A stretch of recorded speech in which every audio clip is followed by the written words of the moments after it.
Bonjour à vous, bienvenue sur Jigdalia TV Podcast. Et le thème du message d'aujourd'hui c'est « Vous pouvez guérir les malades ». Vous pouvez guérir les malades.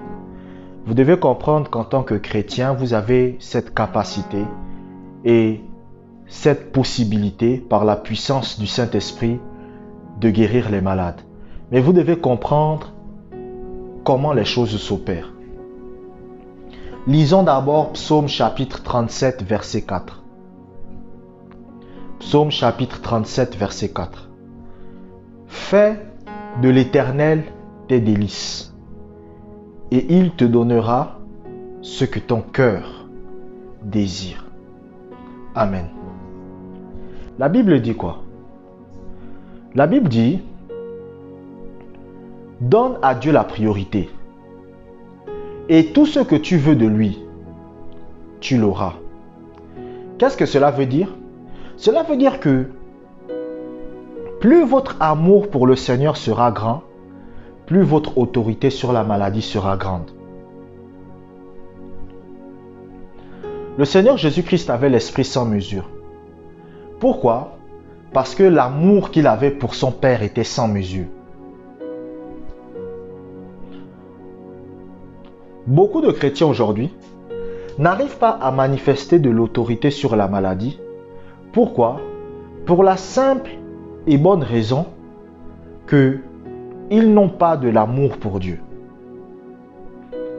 L'amour pour Dieu se révèle par quoi? L'amour pour Dieu se révèle par ce qu'on appelle l'obéissance. Quand vous aimez Dieu, vous êtes obéissant. Votre amour pour Dieu est proportionnel au degré d'obéissance que vous avez envers lui. Plus un chrétien est obéissant envers Dieu, plus l'amour est manifeste. Et plus l'amour est manifeste, plus il aura de l'autorité sur la maladie. C'est pour ça que vous voyez par exemple quelqu'un comme Paul. L'apôtre Paul était prêt à mourir pour l'évangile. Vous savez, lorsque vous lisez la Bible, Ananias va venir devant Paul et il va dire à Paul que Dieu t'appelle à prêcher l'évangile dans le monde entier. Et l'apôtre Paul va obéir à ça. Et même lorsqu'on va menacer l'apôtre Paul de mort, l'apôtre Paul va dire, je préfère que vous me tuez plutôt que de désobéir à Dieu. C'est la même chose qui s'est passée avec Pierre. Quand vous regardez Pierre, avant que Jésus ne meure, il va fuir. Pourquoi? Parce qu'il était dans la désobéissance. Il fuit. Parce que ce qui l'importait, c'était d'abord lui-même, ce n'était pas Dieu. Mais lorsque vous regardez Pierre après la mort de Jésus, ce n'est plus le même. Pourquoi? Parce qu'il avait tout simplement donné sa vie à Jésus. Ça veut dire quoi? Ça veut dire qu'il avait obéi à Jésus. Et il était prêt à mourir pour ça. Et c'est pour ça que vous voyez que l'apôtre Pierre a fait de grands miracles. La Bible dit qu'on mettait les malades dans les rues. Et quand il passait avec son ombre guérissait les malades. Un jour, l'apôtre Pierre va avec Jean au temple. Et quand ils arrivent au temple, ils voient un homme estropié. Et l'homme estropié, c'est-à-dire l'homme, il était paralysé. Il va dire à Pierre, j'ai besoin de l'argent, donnez-moi de l'argent. Il faisait l'aumône. Et l'apôtre Pierre va dire, je n'ai ni argent ni or, mais ce que j'ai, je te le donne. Au nom de Jésus-Christ, lève-toi et marche. Et il va aider le monsieur à se lever. Et quand le monsieur va se lever, il sera guéri. Il sera guéri. Mais qu'est-ce qui a fait en sorte que Pierre atteint un tel niveau d'autorité sur la maladie? C'est parce qu'il aimait Dieu. Votre amour pour Dieu va déterminer le niveau d'autorité que vous aurez sur la maladie. Le niveau d'autorité que vous aurez sur le sida, la cécité, le paludisme, le Covid-19.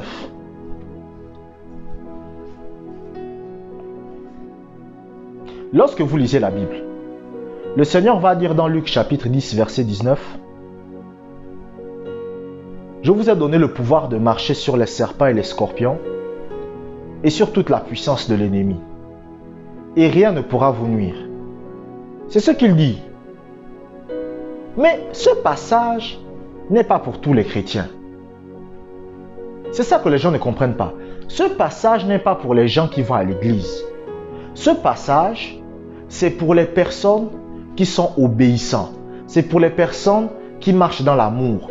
Je vous ai dit que aimer Dieu, c'est être obéissant. C'est ça, aimer Dieu. Quand vous aimez Dieu, vous êtes obéissant. C'est ça. Quelqu'un ne peut pas dire j'aime Dieu parce que j'aime Dieu. Non. Quelqu'un vient devant Dieu et dit oh Dieu, je t'aime. C'est pas comme ça que ça marche. Quand quelqu'un vous dit qu'il aime Dieu, ça veut dire qu'il est obéissant à Dieu. L'amour pour Dieu se révèle par l'obéissance. Adam n'aimait pas Dieu. Vous savez pourquoi Adam n'aimait pas Dieu?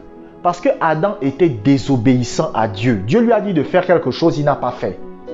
C'est ça qu'on appelle la désobéissance. C'est pour ça que le Seigneur a dit à des gens, il a dit ne m'appelez pas Seigneur, Seigneur. Faites ce que je dis. Faites ce que je dis. Vous savez, la dernière fois, mon frère m'a raconté une histoire. Il voulait d'une fille à l'époque. Et lorsqu'il va vers la fille lui dit que moi, je suis marié à Jésus. Il dit, ah, ok. Il laisse la fille. 6 mois plus tard, la fille est enceinte. Et elle est enceinte, elle ne connaît pas le père. Donc, elle est enceinte, elle ne connaît pas le père. Elle a maintenant voulu accuser un autre gars que c'est lui le père. C'est sa copine qui est venue lui dire que faut arrêter, c'est pas bon. Le gars là, il t'a jamais touché. Tu ne connais pas le père, tu ne sais pas qui c'est. Tu accuses un gars qui ne t'a jamais touché, qui n'a jamais rien fait avec toi. Et il y a beaucoup de personnes comme ça dans les églises. C'est-à-dire qu'ils vous disent, je suis marié à Jésus. Oh, moi, la priorité de ma vie, c'est Jésus. Mais qui font du n'importe quoi. Parce qu'aujourd'hui, tout le monde est chrétien. Donc, l'autorité sur la maladie, votre autorité sur la maladie dépend de votre niveau d'amour pour Dieu. Ce n'est pas le fait d'aller à l'église. Aujourd'hui, tout le monde va à l'église. Ce n'est pas parce que quelqu'un va à l'église qu'il est chrétien. Amen. Lisons un deuxième passage biblique. Jean chapitre 14, verset 12. Jean chapitre 14, verset 12. En vérité, je vous le dis, celui qui croit en moi fera aussi les œuvres que je fais, et il en fera de plus grandes parce que je m'en vais au Père. La deuxième chose que vous devez comprendre, c'est que le ministère de la guérison est pour tout le monde. Regardez ce passage de la Bible. Jésus a dit que celui qui croit en moi, c'est-à-dire celui qui est un chrétien, il va faire les œuvres que je fais. Donc ça veut dire quoi? Ça veut dire que de la même façon que moi aussi j'opère des guérisons, il va aussi opérer des guérisons. Vous savez, à l'époque de l'église primitive, pendant que l'église était persécutée, quand vous disiez aux gens que vous étiez un chrétien, on emmenait des malades. Oui, parce qu'il fallait qu'on reconnaisse qui est chrétien ou qui ne l'est pas. Donc, quand vous veniez et que vous dites « je suis un chrétien », on emmenait des malades. On disait « prie pour les malades là ». Si parmi tous les malades là, il n'y a aucun qui est guéri, tu ne viens pas dans l'église. Donc, pour reconnaître les chrétiens, c'est comme ça qu'on faisait. C'est pour ça qu'il y a un pasteur, lui il a dit que dans son église, il n'ordonne pas les pasteurs qui ne guérissent pas les malades. Parce que quand vous lisez la Bible, tous les hommes de Dieu que Jésus a appelés guérissaient les malades. Tous. Il n'y a pas un homme de Dieu que Jésus a appelé et vous ne le voyez pas guérir les malades. L'apôtre Pierre, il guérissait les malades. L'apôtre Jean, il guérissait les malades. Puisqu'on vous dit que les 12 apôtres guérissaient les malades. L'apôtre Paul aussi, Jésus l'appelle, il guérit les malades. Les diacres. Aujourd'hui, écoutez, je ne veux pas vexer les gens, mais aujourd'hui dans les églises, il y a des faux diacres. Un diacre, c'est quelqu'un qui fait des miracles. Regardez les diacres dans Actes des Apôtres. Regardez Étienne. C'était pas un pasteur, hein, c'était un diacre. Regardez Philippe. La Bible dit que Philippe est parti en Samarie. Il a fait marcher des paralytiques. La Bible dit qu'il a prêché le Christ et les paralytiques ont marché. Mais aujourd'hui, vous allez voir des gens, ils vous disent qu'ils sont des diacres, mais ils ne guérissent pas les malades. Ils ont peur d'imposer les mots aux malades. Le ministère de la guérison divine, c'est pour tous les chrétiens. Le ministère de la guérison divine, ce n'est pas réservé aux pasteurs. Le ministère de la guérison divine, ce n'est pas réservé aux apôtres, aux prophètes, aux évangélistes, aux docteurs. Non, c'est réservé à tous les enfants de Dieu. Le Seigneur a dit, vous ferez les œuvres que je fais et vous en ferez des plus grandes parce que je m'en vais au Père. Je m'en vais au Père. Et comme je m'en vais au Père, ce que moi je fais, vous allez faire la même chose.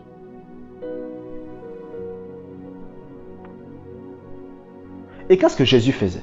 Il guérissait les malades. Lorsque vous lisez la Bible, on vous dit que Jésus allait dans les villes et il guérissait tous les malades qui s'y trouvaient.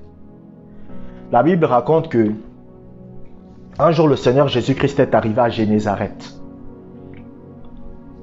Quand il arrive à Génézareth, la Bible dit que lorsque les gens l'ont reconnu, ils ont pris tous les malades de la ville. Ils les ont emmenés vers Jésus. Donc c'est ça le problème de beaucoup d'enfants de Dieu. C'est-à-dire que ils ne comprennent pas que le ministère de la guérison divine, c'est pour tout le monde.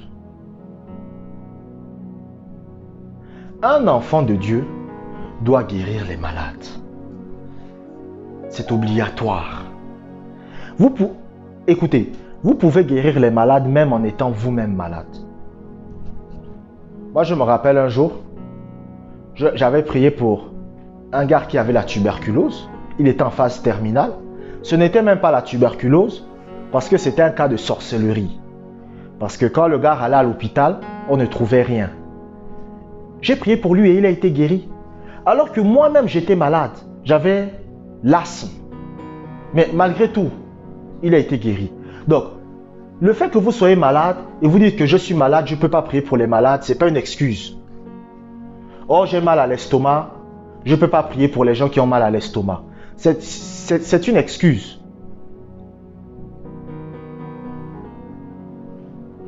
Et le problème, c'est que moi, j'en veux beaucoup aux pasteurs de notre époque. Parce que beaucoup de pasteurs de notre époque sont des égoïstes. C'est-à-dire qu'aujourd'hui, les pasteurs d'aujourd'hui, ils ne sont pas tous comme ça. Mais la plupart veulent être des stars.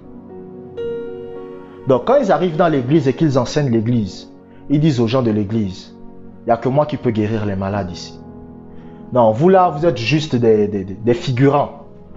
S'il y a quelqu'un qui peut guérir les malades dans cette église, il n'y a que moi. Vous ne pouvez pas guérir les malades.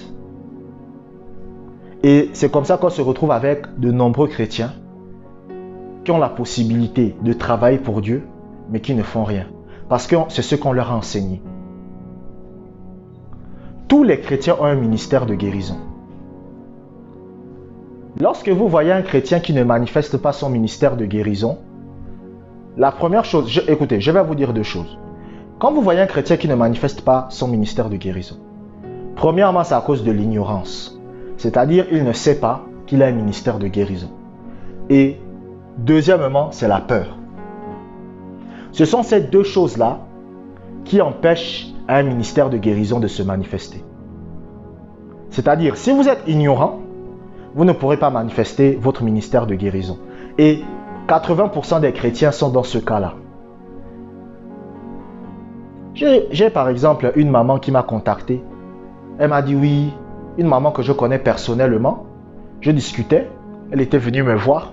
Je discutais avec elle, elle m'a dit oui, il y a une fille qui est malade, tout ça. J'aimerais que tu pries pour elle. J'ai dit, mais toi tu étais à la place là, non? Elle me dit oui. J'ai dit, mais pourquoi tu ne lui as pas imposé les mains?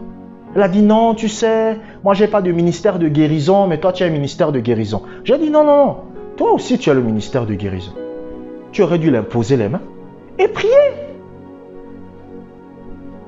Mais qu'est-ce qui l'a bloqué? La peur. La peur, c'est ça. Je vous remercie d'avoir écouté cet audio jusqu'à la fin. Pour ceux qui veulent me soutenir, il y a un lien dans la description. Vous pouvez mettre une offrande si ça vous intéresse à travers ce lien PayPal dans la description. Prenez soin de vous et que la grâce du Seigneur soit avec vous.